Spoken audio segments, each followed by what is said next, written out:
Good afternoon, ladies and gentlemen. My name is Grant Daly. I hail from Te Puke, Kiwi fruit capital of the world. I'm going to tell you a bit more about myself because I'm a small town boy. I was born in Waihi, and I lived next door to the mayor, quite funnily enough, and he had a family of 5 and I came from a family of 5. But my father was the editor of the local newspaper. He actually published and edited it, but anyway, he had restless feet and we ended up moving to Kairoa, then Matamata, then Turangi. So I'm very much the result of life in a small country town or towns. So I met my wife in Turangi in the final years of my high school education, and then I applied for a job with General Motors New Zealand as an engineering cadet, and out of 140 candidates I managed to get one of the 2 positions available. There I studied for my NZC in mechanical, and with that gave me a 2-year discount on a Bachelor of Engineering. So I moved to Auckland and completed that duly, just by chance and curiosity. James Trevelyan was in the same year of my engineering career degree as well. But we then decided to move to, I did have a career as a travelling salesman, which I did for 8 years. So I travelled the length of the country selling computers. Personal computers were a big thing at that time. And then I moved to Te Puke, bought a retail shop there, and I ran that for 7 years.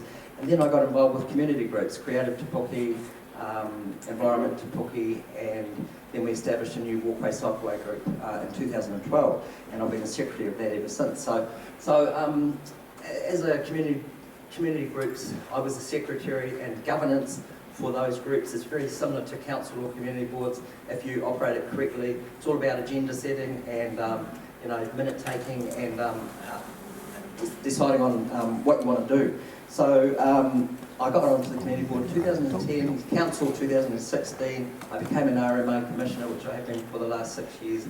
Sat on dog control hearings, which is always very interesting and very emotional.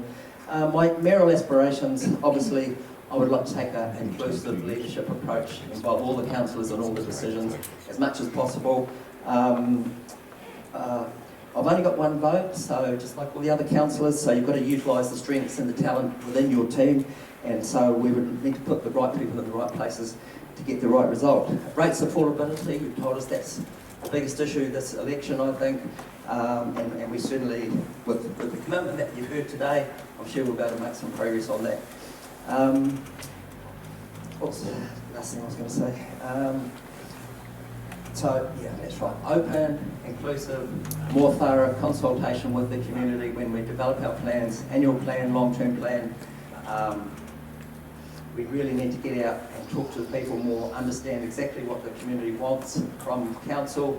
The local government system improvements bill is just going through the parliament, and that has defined core services for councils.